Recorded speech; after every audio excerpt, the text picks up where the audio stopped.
I don't know if everybody knows, but Chris has not just historic tours of America here, but he's in tourist towns throughout America. It gives you a really neat perspective. I'm looking forward to what you've got there.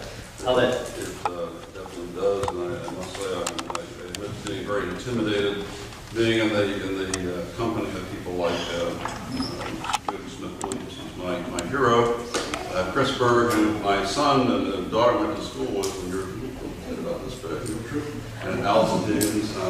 You all know so much more than I do. I guess why I got started in just looking into this is because I grew up in the Fort Keys, actually Delicacy, and I've seen what's happened over the past 65 years, a long time, and it just started bothering me, worrying me, and concerning me to a great degree. So I thought I would just give kind of a global and local perspective on the environment, because I think that there is an imperative, as you've heard from all these folks, to do better and do it very quickly.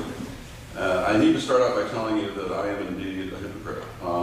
I drive a gas-guzzling car. I live in a 3,000 square foot house with 2-zone air conditioning.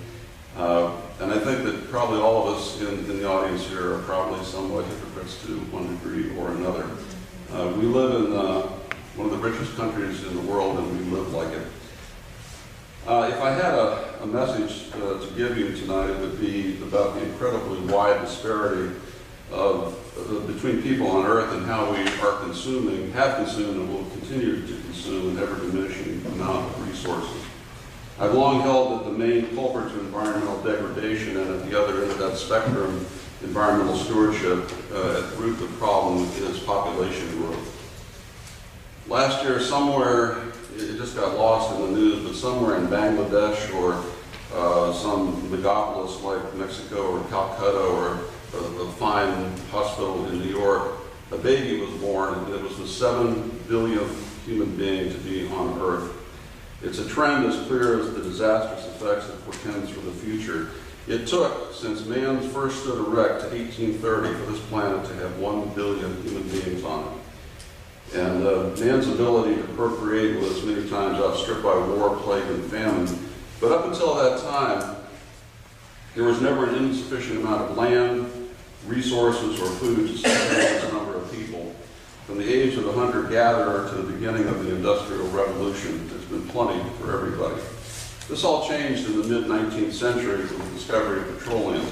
Nearly 100 years after, in 1930, there were 2 billion people on Earth. By 1960, there were 3. By 1975, there were 4. By 1989, there were 5. By 1999, there were 6. And last year, 7 billion people. And if you can do the math really quickly, you can see that's accelerating.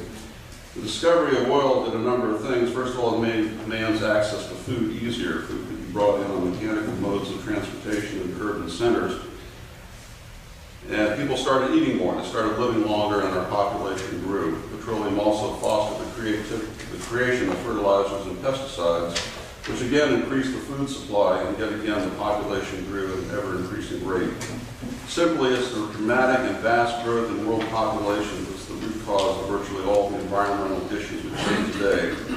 It has everything to do with the pollution, the proliferation of dangerous chemicals, the way our food is produced, and the disparity of resources. Consider that today, 34,000 children died, and 34,000 children will die tomorrow, in general due to poverty, which results in unclean drinking water, diarrhea, and lack of medicine to combat illnesses that have basically been eradicated in industrialized nations.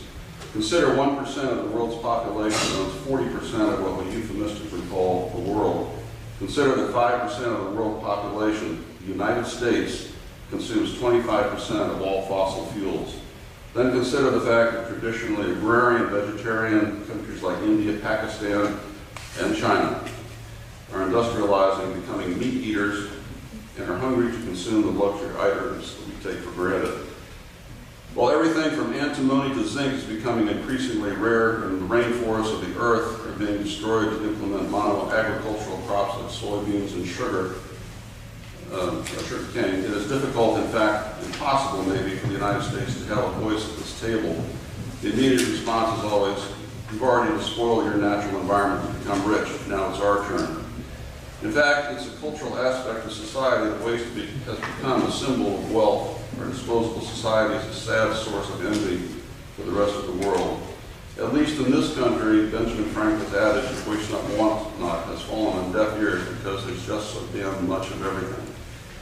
Yet in a state like Florida, which I grew up in my entire life, is a vast blue-like sponge that has always been a reservoir of water. We now have annual water shortages. I can remember as a child digging a 12-inch hole in my backyard and watch it fill up with water. Venetian pools in Coral Gables used to be known as a drain and fill swimming pool that never used chemicals because every night the water would be drained out and replaced with fresh artesian spring water, no longer. I used to write a column about the environment, which is something I found interesting and still do, enough to study it. But it became evident to me in the television experience, and I got this word from Jody, by the way, and in a sustained crisis. People, myself included, will always take the easy way out. Well, I believe we are in at least the beginning of one of those sustained crises. It hasn't come yet in the form of turning on the kitchen sink to the point of being at the longest hose in the world, or a lack of fuel for our cars, which I've experienced, and maybe some of you have too, when we ran out of oil, or we didn't run out, we didn't get it. But it's here in the form of an almost unspoken plague in our health. We drink coffee from styrofoam cups. It's a known fact that styrofoam, which is made from styrene, benzene, and ethylene, when heated, leaches these very chemicals into our bodies. Small children and babies drink from plastic cups that are made clear with phthalates, which also enter their bodies. Milk we buy on supermarket shelves is produced in vast quantities using BGH or bovine growth hormones. There is not a person in this room, or in this town, or in this state, or in this country who does not have some or a large amount of chemicals in their tissue from these and other sources. Yet we look around and we wonder why we have an epidemic of cancer, autism, and obesity. In my backyard a while ago, I noticed a bird's nest, and after the eggs hatched, of course. I took the bird's nest down and disassembled it, and this is what I found. Passed it around. The majority of the building materials for the nest were plastic. The chemicals from plastic or petroleum products are now in everything we consume. It's no wonder that it gets into the food supply when you consider there's an area in the Pacific Ocean, bigger than the state of Texas, called the Pacific Gyre, that contains more plastic parts per billion than any other component other than H2O and sodium. Plastic, like diamonds, are forever. It's produced from pellets called nodals, some of which escape into the environment on their own, but they are made into finished products and are exposed to sunlight that photodegrade into smaller and smaller pieces until they are mistaken for krill in the water and become part of the food chain, which we eventually consume. In spite of this, House Bill 7135 recently passed the Florida State Legislature by a wide, if not unanimous margin. What is House Bill 7135? Essentially, it makes it illegal for any city or county in the state of Florida to ban or tax the use of plastic bags. Of course, they were convinced to do so by Associated Industries, which is one of the most powerful lobby groups in the state, made up of large grocery stores, drugstores, and big box retail chains. Plastic bags are easier for them to use and don't want them to go away. Americans use in excess of 100 billion plastic bags every year. Most of them go up in smoke and incinerators, but quite a few wind up in our mangroves and nearshore water. Seems like a terrible waste of petroleum, especially when you can use a bag over and over. And by the way, I brought some of these for everyone to take home. Not over my time limit. If you can finish your thought. Yeah. Let me in.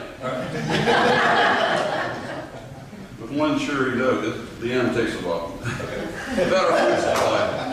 Both NAFTA and CAFTA have changed the landscape of food production in our country. When you hear about a farm bill, don't kid yourself. It's a food bill. It has nothing to do with farms at all. Farm bills essentially wind up being subsidies for corn production, which in turn makes corn fructose syrup in a nascent industry of ethanol production. Corn fructose syrup is practically in everything you buy in grocery store shelves and has a lot to do with the obesity epidemic in this country. If you really wanted a farm bill, make it a subsidy for fresh fruit, vegetables, and berries.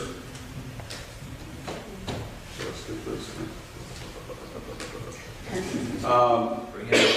Bring it on. I don't know. There's so much to say here. You know, the protein industry of the United States is essentially controlled by 4 mega companies, and they're giving us exactly what we asked for, and that's exactly what the problem is. The companies like Waste Management, who I greatly admire because they do a good job, like these 4 big companies, we ask them for cheap protein and they give it to us. It doesn't matter that they grow these poor beasts in the most pitiful condition you've ever seen. They pump them full of steroids and hormones, and they put it on our table so we can have hamburgers and chicken fingers. But you know what's coming is the Chinese, Indians, and Pakistan are going to want it in the same amounts. And when the cows and chickens are produced by the tens of thousands every day to be genetically engineered to mature in 40 days instead of 70, bacteria and pharmaceuticals find their way into our sources of protein. And I mean to sound preachy because I'm probably more guilty than anybody, but frankly, I am scared. I have grandchildren who will have children of their own, and I don't see the leadership necessary to turn all this around. So, we can probably get into one of the question and answers.